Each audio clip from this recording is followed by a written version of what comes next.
Dan yang ketiga adalah apa? Kasroh. Kasroh itu pecah. Kalau bahasa Indonesianya kasar, keluarga itu kalau udah kasar, nyari duitnya kasar, ngomongannya kasar. Nyari duit kasar tadi, nyekikin orang, nyekikin tetangga. Dia ngutangin, nggak bisa bayar, barangnya diambil, nah kan nyekik. Ya kasar. Lalu apa nih harus amalan doanya apa nih Pak Ustadz buat Mbak Eni sendiri? Setelah kita tahu kita bisa bersatu, terbuka, kita sering minta kepada Allah sebuah doa nih. Rabbi shrahli sadri wa yassirli amri. Mbak Eni kalau hafal sering dibaca. Rabbi shrahli, ya Allah lapangkan dada saya. Kalau tadi diolok-olok anak pungut, lapangkan ya Allah, lapangkan. Begitu, orang tuanya begitu, mudah-mudahan dilapangkan dadanya. Kalau udah lapang terbuka, terima nasihat gampang. Kan begitu. Terus sekarang ruwet persoalannya. Wa yassirli amri, mudahkan semua urusan saya ya Allah. Nah begitu kan, lapangkan hati pikiran saya, mudahkan semua urusan saya. Kan begitu. Oh enak itu sudah. Rabbi shrahli sadri wa yassirli amri. Kalau mau nambah wahlul 'uqdatam min lisani yafqahu qawli. Itu begini, kalau kita ngomong orang dengar. Wahlul itu begini. Kalau kita ngomong kadang keblibet-blibet, dimudahkan oleh Allah. Dilancarkan oleh Allah. Orang dengar rasanya kalau kita ngomong, dengar aja rasanya. Sering baca itu. Insya Allah bisa terbuka semuanya. Tentunya diiringi dengan apa? Walaupun siapa tahu dulu banyak makan haram itu masih nempel di darah kita, di daging kita. Kita istighfar. Banyaklah istighfar. Rasulullah baca istighfar sehari 100 kali. Maka kita baca minimal 100 kali. Kapan ya? Kapan saja. Sambil naik bis, naik kereta, naik apa kita istighfar. Sambil kita udah pada bengong, baca istighfar, lalu baca itu. Rabbi shrahli sadri wa yassirli amri wahlul 'uqdatam min lisani yafqahu qawli. Nah, Mbak Eni setelah sekarang ini bagaimana kalau komunikasi dengan ayah dan juga adik-adik Mbak Eni? Apakah berbeda gitu? Sekarang semenjak ayah kena stroke itu, ayah tuh banyak cerita sama saya. Iya, ya karena ayah saya tuh nggak cerita sama adik dan kakak-kakak yang lain, tapi ceritanya sama saya karena sebenarnya saya yang paling paham dengan keadaan. Apalagi sekarang keadaan uang tuh kan lagi menurun kan, jadinya ayah tuh dekatnya sama saya berani. Tapi kabarnya katanya Mbak Eni masih menyimpan marah dengan ayah. Benar nggak? Kalau untuk marah sih sebenarnya masih ya, kan ya gimana sih? Kakak juga masih. Iya, namanya sudah menyusahkan keluarga ya kan, jadi hancur kayak gini gitu. Apa yang dilakukan Mbak Eni setelah marah gitu dengan orang tua itu, apa yang dilakukan Mbak Eni?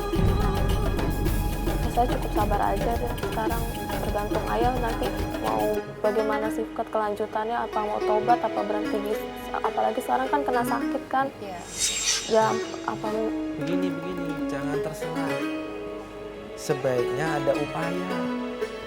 Ketika Bapak tadi udah dibilang walaupun ada kebencian, ketidaknyamanan dengan orang tua, jangan terserah. Harus ada upaya. Mbak Eni ini saya kira Allah kasih petunjuk untuk apa? Menghentikan tobat. Kasih tahu ayahnya. Ayah, ayo tobat. Berhentilah. Udah. Caranya apa? Rentenir itu semuanya ditinggalin. Yang lalu-lalu sudah. Wadharu ma baqiya minar riba, kata Allah. Tinggalkan semuanya riba, udah stop. Orang yang nggak usah tarik. Duitnya di sana akan diganti oleh Allah. Wadharu ma baqiya minar riba. Nanti begitu. Gitu Mbak Eni ya, disuruh kasih tahu bapaknya. Biar apa? Berhenti ya. Udah stop aja itu orang rentenir. Nggak usah ditarik lagi, bebasin saja sudah. Nah Mbak Eni, kita juga dapat kabar ini kan, tadi Mbak Eni kesini bersama dengan ayah, benar ya? Nah Mbak Eni, boleh kita suruh datang duduk di sini untuk cerita sama kita, ya? Apa yang pengen Mbak Eni ungkapkan, katakan sama ayah. Insya Allah dengan ada Pak Ustadz, semuanya bisa kembali dengan baik ya. Boleh ya? Kita panggil langsung ya. Betul.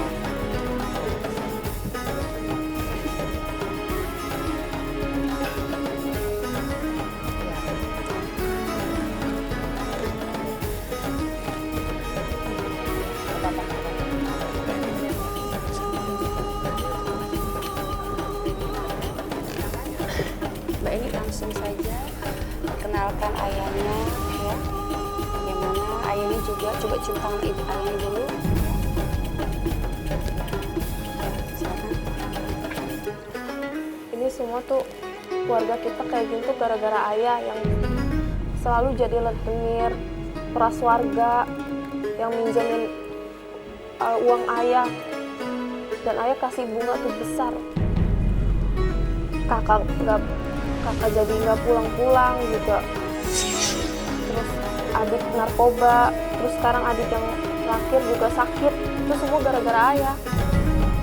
Ayah nggak mikirin resiko ke depannya itu kayak gimana.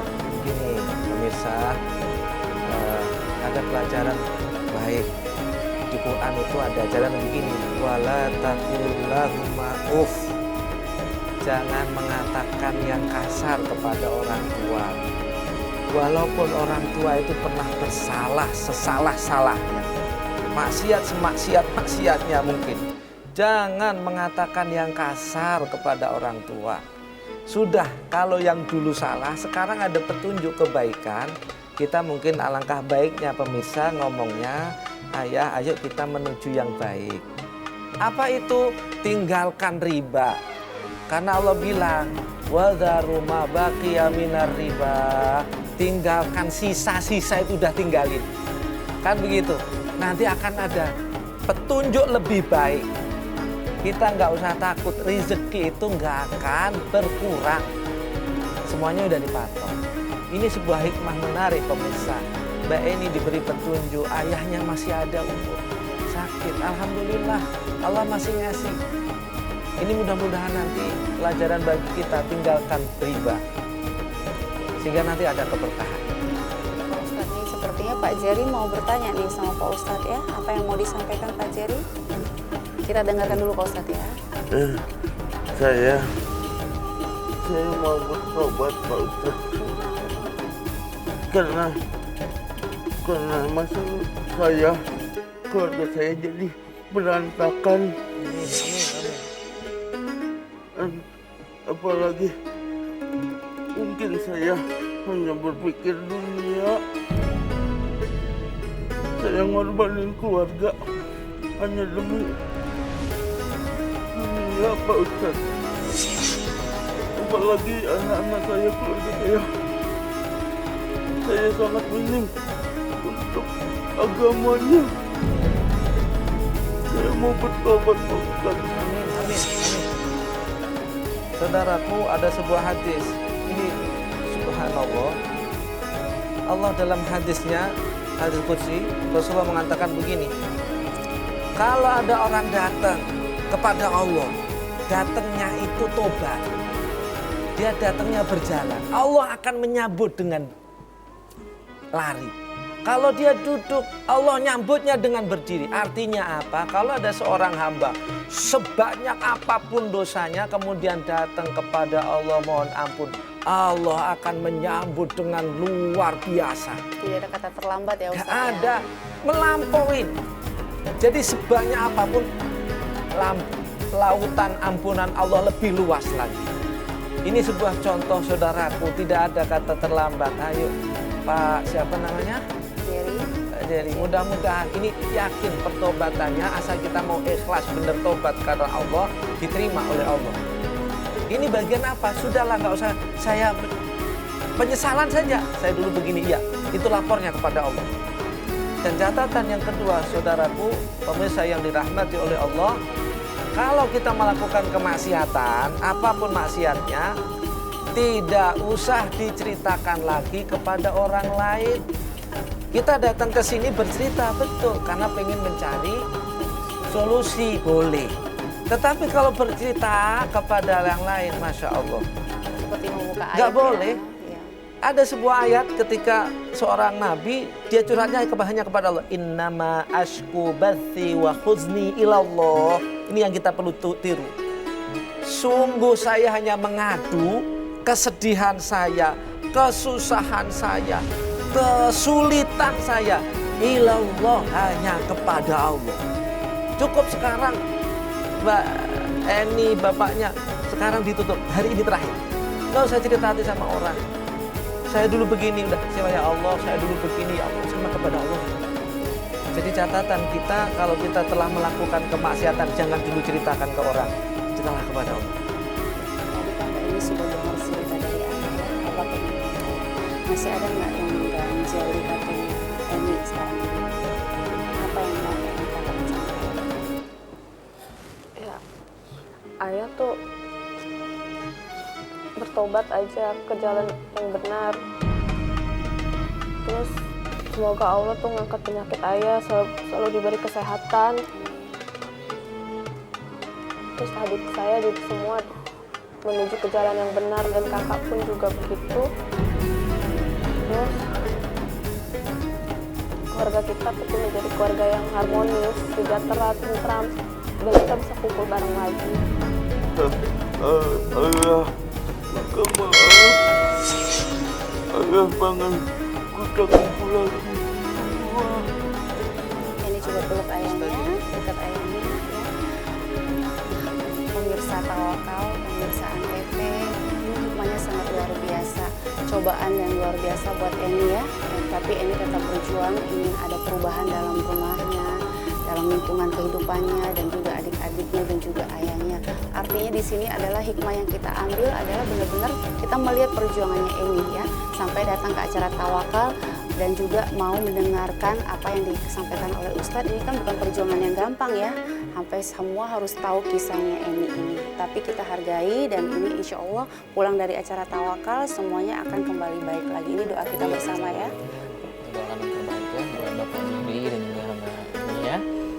Baik, terima kasih Pak Ustadz Bukhari Muslim sudah hadir di sini membagi kepada narasumber kita. Semoga menjadi berkah ya Pak Ustadz ya. Baik pemirsa Tawakal yang dirahmati Allah Subhanahu wa Ta'ala, semoga kita semua bisa memetik cerita pada tahun hari ini dan mengambil yang baik dan menghindari yang buruk. Kalau begitu saya Mario Wais dan rekan saya Angel Lupa pamit undur diri. Wabillahi taufiq wal hidayah. Wassalamualaikum warahmatullahi wabarakatuh.